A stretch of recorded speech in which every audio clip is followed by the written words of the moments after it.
Hello Jackie அண்ணா எப்படி இருக்கீங்க? அண்ணி எப்படி இருக்காங்க? யாழினி எப்படி இருக்காங்க? ஆ, ரொம்ப நாள் ஆச்சு அண்ணா பேசி. ம், இப்போ இந்த வாய்ஸ் நோட் எதுக்குன்னா 2 விஷயத்துக்கு. ஃபஸ்ட்டு வந்து ஒரு தேங்க்யூ, 2வது ஒரு சாரி. ஃபஸ்ட்டு சாரி எதுக்குன்னு சொல்லிடுறேன். ஆ, இந்த சீசன் பிக் பாஸ் நான் பார்க்கல. உங்களோட வீடியோவும் நான் நிறைய ஆ, பார்க்கலன்னு கேட்கலன்னு சொல்லலாம். பார்க்கல. இல்லை இல்லை, கேட்கல. ஏன்னா நான் போடுவேன், லைக் போட்டுட்டு க்ளோஸ் பண்ணிடுவேன். Because I don't want to watch இந்த சீசன். அது ரொம்ப எனக்கு பிடிக்கல அந்த சீசன் பார்க்குறது. நான் உங்களது ஏன் பார்க்கலன்னா, கேட்கலன்னு சொல்லணும். ஏன்னா ஓடும், ஆனால் நான் வால்யூம் கட் பண்ணி வைப்பேன் நிறைய நேரம். ஏன்னா நீங்கள் ஏதாவது ஒரு தடவை சொல்லுவீங்க, இந்த சீனை போய் பாருங்களேன் அப்படின்னு. அந்த மாதிரி ஆர்வமாக நிறைய தடவை போய் பார்த்துருக்கேன். அப்புறம் அப்படியே கண்டினியூவும் பண்ணியிருக்கேன் சில சீசன்ஸ். அதனால இந்த தடவை நான் வந்து அது பண்ணலை. ஆனால் நான் மோஸ்ட்லி எல்லா வீடியோஸ்க்கும் நான் லைக் போட்டுருவேன். இப்போ ரீசெண்டாக இந்த கனி, எனக்கு அவங்கள பிடிக்கும். அவங்க எவிக்ட் ஆனதுலேருந்து தான் பார்க்க ஆரம்பிச்சிருக்கேன். பட் முடியல. நீங்களாம் எப்படி தான் ரிவ்யூ பண்ணுறீங்களோ அந்த விஷயத்துக்காக சாரி. ஓகே, இதோட இந்த பிக் பாஸ் சாப்டர் தூக்கி தூர வச்சுருவோம். தேங்க்யூ எதுக்குன்னா, ஸ்பெஷலி அன்னிக்கு தேங்க்யூ சொல்லணும். எனக்கு வந்து ஒரு முக்கியமான லைஃப் லெசன் சொல்லி கொடுத்ததுக்கு. அது எப்பயோ சொல்லி கொடுத்தாங்க. அது இன்னைக்கு அதோட ஒரு ஒரு நிகழ்வு நடந்திருக்கு. அதுக்கு தான் அண்ணா. ஸ்பெஷல் தேங்க்ஸ் டு அண்ணி. உங்களுக்கும் அண்ணா, உங்களுக்கும் அண்ணா. என்னன்னா, எனக்கு எப்போ சொல்லி கொடுத்தாங்கன்னு ஞாபகம் இல்லை. 3rd சீசனா 4th சீசனான்னு தெரில. அண்ணி வந்து அடிக்கடி சொல்லுவாங்க, நோ சொல்ல கற்றுக்கணும். அந்த நோவையும் வந்து அக்செப்டபிள் வேல சொல்லணும். Say your say no in an acceptable வேன்னு அண்ணி நிறைய தடவை சொல்லுவாங்க. எனக்கு ஃபஸ்ட்டு நோ சொல்லவே வராது அண்ணா. சின்ன வயசுலேருந்தே அப்படி வளர்ந்ததாலையா என்னன்னு தெரியல, எனக்கு நான் நோ சொல்லவே மாட்டேன். எல்லாத்துக்கும் எஸ் சொல்லிடுவேன். அது எனக்கு கஷ்டமாக இருந்தாலும் எஸ் சொல்லிட்டு, அதோட ஆஃப்டர் எஃபெக்டையும் அனுபவிக்கிற ஒரு மாதிரியான ஆள் நானுன்னு வச்சுக்கோங்களேன். நோ எஸ் சொல்லிட்டு, ஐயோ என்னால் இந்த வேலையை செய்ய முடியலேன்னு மனசுக்குள்ளே புலம்பிக்குவேன். அந்த மாதிரியான ஒரு கேரக்டர். இதனால நிறையா இடங்கள்ல தர்மடி வாங்கியிருக்கேன். அது வேற விஷயம். ஃப்ரெண்ட்ஸ் கிட்ட, ரிலேட்டிவ்ஸ் அதெல்லாம் அது தனி சாப்டர். ஆனால் அண்ணி சொன்னதுக்கப்புறம் எங்கேயோ எனக்கு அது எப்போ எப்படின்லாம் தெரில, ஏதோ ஒரு மைண்டில் அந்த மனசுக்குள்ளே போய் விழும் அந்த வார்த்தைன்னு சொல்லுவாங்களே, அந்த மாதிரி போயிடுச்சு. ஃபஸ்ட் டைம் நான் வீட்டில் நோ சொன்னேன்.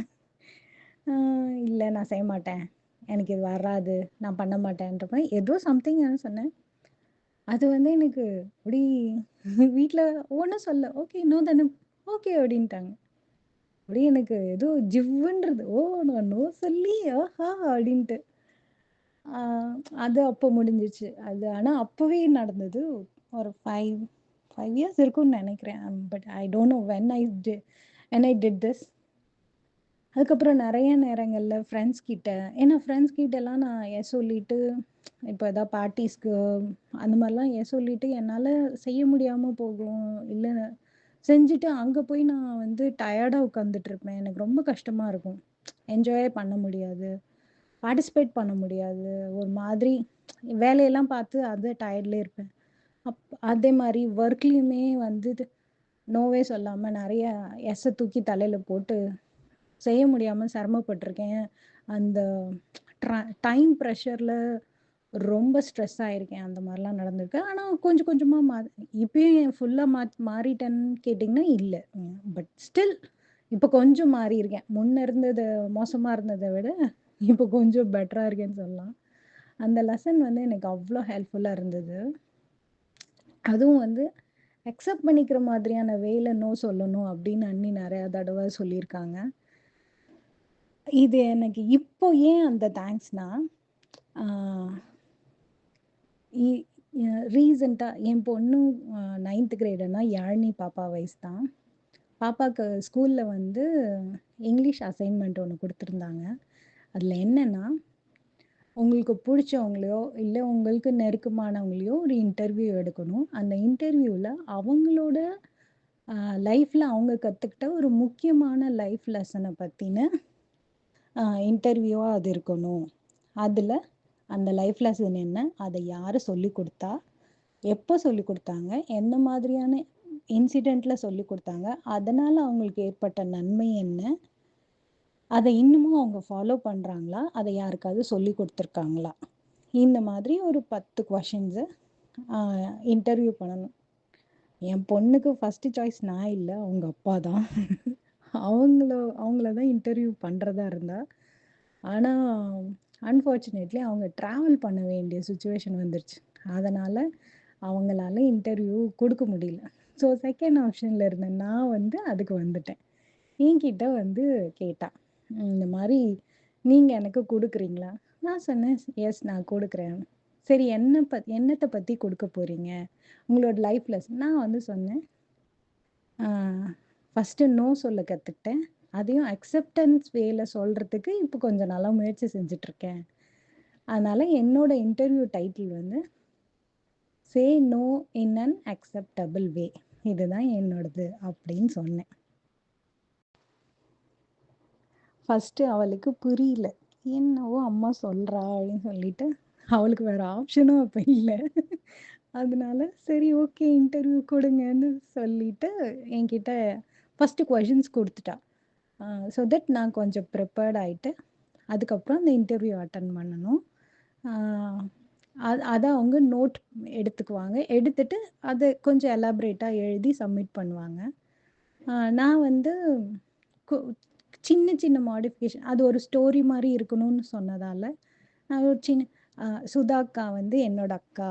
எனக்கு காலேஜ் டைம்ல இந்த அட்வைஸ் குடுத்தாங்க. அந்த மாரி ஒரு சின்ன சின்ன அங்கங்க கொஞ்சம் கொஞ்சம் மாடிஃபிகேஷன் பண்ணிட்டு, நான் இத சொன்னேன். சொல்லிட்டு நான் சொன்னேன், இப்பயும் நான் வந்து அ ரீசன்ட் டைம்ல நீங்க எப்பயாவது அந்த லைஃப் லெசன யூஸ் பண்ணியிருக்கீங்களா? இல்ல ஃபாலோ பண்ணியிருக்கீங்களான்னு கேட்டப்ப நான் சொன்னேன், ஆமா. இப்ப ரீசென்ட்டா என் ஒர்க்ல வந்து எனக்கு ஒரு அனதர் ஒரு ரெஸ்பான்சிபிலிட்டி குடுத்தப்போ, நான் ஃபர்ஸ்ட்டு அதோட எதுவுமே புரிஞ்சுக்காம அக்செப்ட் பண்ணிட்டேன். ஆனா, அதுல அதுல என்னால ஒர்க் பண்ண முடியாதுன்னு தெரிஞ்சப்போ, நான் வந்து ஆ பொலைட்டா, "இல்ல இது எனக்கு செட் ஆகாது. இந்த டைமிங்கும், இந்த இதுவும் எனக்கு செட் ஆகாது. அதனால இதுலேருந்து நான் இது பண்ணிக்கிறேன். ஃப்யூச்சர்ல ஏதாவது வந்துச்சுன்னா, என்ன கன்சிடர்" அந்த மாரி அது ப்ரொஃபஷ்னலா பண்ணுவோம் இல்லன்னா, அந்த மாரி பண்ணி நான் ஆ அத ரிஜெக்ட்டுன்னு சொல்லக்கூடாது அவ்வளோ தூரம். அத என்னால பண்ண முடியாதுன்னு சொல்லிட்டேன் நானு. இதே நான் பழைய வச்சுக்கோங்களேன், நான் வந்து அத எஸ்ன்னு தூக்கி தல மேல போட்டுட்டு, புலம்பிக்கிட்டே அந்த வேலைய பண்ணியிருப்பேன். நான் அப்புறம் சொன்னேன், இந்த மாதிரி இப்ப ரீசன்ட் டைம்ல இது நடந்தது. இது நீங்க வேற யாருக்காவது சொல்லியிருக்கீங்களான்னு? நான் சொன்னேன், ஆமா. நான் என் ஃப்ரெண்டுக்கும் சொல்லியிருக்கேன். அதேமாரி என்னோட கசின் அவங்களுக்கும் சொல்லியிருக்கேன். இந்த மாரி எல்லாத்துக்கும் எஸ் சொல்லாத. உன்னால எத செய்ய முடியுமோ, அதுக்கு மட்டும் எஸ் சொல்லு. செய்ய முடியாததுக்கு நோ சொல்லு. பொலைட்டா சொல்லுன்னு சொல்லியிருக்கேன் அப்படின்னு. நான் என் பொண்ணுக்கும் அதே தான் சொன்னேன். உனக்கும் நான் அத தான் பாப்பா சொல்லிக் குடுத்துருக்கேன். உனக்கு ஞாபகம் இருக்கான்னு தெரியல. உன்னால பண்ண முடியலன்னா நோ சொல்லு பாப்பா. அப்படின்னு சொல்லியிருக்கேன் அப்படின்னு. இந்த இன்டர்வியூ கொஸ்டின் எல்லாம் முடிஞ்சிருச்சு எல்லாம். முடிஞ்சிட்டு பாப்பா அத எடுத்துட்டு போய் சப்மிட் பண்ணிட்டா. அவளுக்கு வந்து கொஞ்சம் ஒரு மைண்ட் என்ன நோ சொல்றதெல்லாம் ஒரு பெரிய விஷயமா அம்மா சொல்றாளே அப்படின்னு. ஏன்னா இந்த காலத்து பிள்ளை இல்லையா? அவங்களுக்கு அதோட அவங்க அந்த மாதிரியான என்விரான்மென்ட் இல்ல, சிச்சுவேஷன்ல வளரல. அவங்க எல்லாத்துக்கும் நோ சொல்லுவாங்க. டீனேஜ் வேற. ஸோ சப்மிட் பண்ணிட்டா. அதுக்கப்புறம் அந்த இன்டர்வியூ வந்து ஒரு 5, 6 பசங்கள்து செலக்ட் ஆனதுல, அந்த இன்டர்வியூவும் செலக்ட் ஆயி, அந்த இன்டர்வியூவ வச்சே, அதில நான் சொல்லியிருக்க ஆன்சர்ஸ பேஸ் பண்ணி, அத வந்து ஒரு குட்டி ஸ்டோரியாவே எழுத சொல்லியிருந்தாங்க அவங்க டீச்சர். "இது ரொம்ப நல்லாயிருக்கு" அப்படின்னு. அந்த அந்த ஸ்டோரி எழுதி பாப்பா நல்ல மார்க் வாங்கியிருந்தா. அந்த 2த்துக்கும் சேர்த்து. இன்டர்வியூக்கும் அண்ட் தென் ம் அந்த ஸ்டோரிக்கும். ஆ ஆக்சுவலா வந்து என்னால உங்ககிட்ட பர்மிஷன் கேட்க முடியல. நான் அண்ணியோட அந்த வாய்ஸ கேட்கலாம். வாய்ஸ் நோட் கொஞ்சம் அனுப்புறீங்களான்னு கேட்கலான்ட்டு. ஆனா எனக்கு டைமே இல்ல. ஏன்னா இன்டர்வியூல ஃபர்ஸ்ட் சாய்ஸ் நான் இல்ல. செகண்ட் சாய்ஸ் தான் நானு. சப்மிட் பண்றதுக்கு டைம் ரொம்ப ஷார்ட்டா இருந்ததால என்னால அத பண்ணவே முடியல. அது வேற கரெக்ட்டா டிசம்பருக்கு முன்னாடி அ அந்த செமஸ்டர் முடியுது. Christmas ஹாலிடேஸ்க்கு before. ஸோ எல்லா சப்ஜெக்ட்டோட இதுவும் நெக் ஆஃப் த மொமெண்ட்டா இருந்ததால என்னால அ பண்ண முடியல. இல்லன்னா நான் அண்ணியோட வாய்ஸ் அந்த இதுவும் கேட்டு வாங்கி, என்னோட இதோட சேர்த்து அட்டாச் பண்ணி சப்மிட் பண்ணியிருப்பேன். எனக்கு அது டைம் கிடைக்காம போயிடுச்சு. ஏன்னா, அ எனக்கு பேக் அண்ட் ஃபோர்த் போயிட்டே இருந்ததுன்னா, என்னால பண்ண முடியல. நான் இன்னொன்னு என்ன பண்ணிட்டேன்னா, சப்மிட் பண்ண வேகத்துல காப்பி எடுத்து வச்சுக்கணும்னு நெனச்சேன். உங்களுக்கு அனுப்புறதுக்கு. அதையும் விட்டுட்டேன். ஆனா, இப்ப நான் சொல்லியிருக்கேன். இப்ப ஸ்கூல் ரீஓப்பன் ஆனதும், இப்ப எங்களுக்கு கிறிஸ்மஸ் வெக்கேஷன் அண்ணா. அ உங்களுக்கும் கிறிஸ்மஸ் வெக்கேஷன் போயிட்டுருக்கும். லண்டன்லலாம் சூப்பரா இருக்கும்ல. வந்துட்டு நீங்க இப்ப ட்ராவல் போயிட்டுருந்தீங்கல்ல, அதே மாரி தான் நாங்களும் இப்ப இந்த கிறிஸ்மஸ் வெக்கேஷன்ல சும்மா இங்க இந்த யுஎஸ்ல கொஞ்சம் பிளேஸஸ்லாம் சுத்துனோம். ஆ அப்புறம் வந்து கேட்டிருக்கேன். ரெக்வெஸ்ட் பண்ணியிருக்கேன் பாப்பாட்ட. "நீ போய் டீச்சர்ட்ட ரெக்வெஸ்ட் பண்ணி, அத மட்டும் எனக்கு கொஞ்சோண்டு ஒரு காப்பி மட்டும் சாஃப்ட் காப்பியாவது வாங்கி தா" அப்படின்னு கேட்டிருக்கேன். அவ ட்ரை பண்றேம்மான்னு சொல்லியிருக்கா. ம். எனக்கு அதுக்கு தான் அண்ணா, எனக்கு அன்னைக்கு ஸ்பெஷலா தேங்க்ஸ் சொல்லணும். ஏன்னா, நோவே நான் சொல்ல மாட்டேன். நான் நோ சொல்லி, அது என்னோட லைஃப்லலாம் ஹெல்ப் பண்ணியிருக்கு. அது இப்ப என் பாப்பாக்கும் ஹெல்ப் பண்ணி, அவ வந்து எப்படி எனக்கு சொல்றதுன்னு தெரியல. ஃபர்ஸ்ட்டு ஆரம்பிக்குமா, நோ சொல்றதெல்லாம் ஒரு பெரிய இது மாதிரி, என்னம்மா அப்படிங்கிற மாதிரி தான் அவளோட வே ஆஃப் அப்ரோச்சே இருந்தது அந்த இன்டர்வியூல. ஆனா, அது சொல்லி நான் முடிச்சதுக்கு அப்புறம் அவட்ட ஒரு சேஞ்ச் இருந்தது. அது அது அவ அவ பார்த்த விதம் வேற மாரி இருந்தது அதுக்கப்புறம்.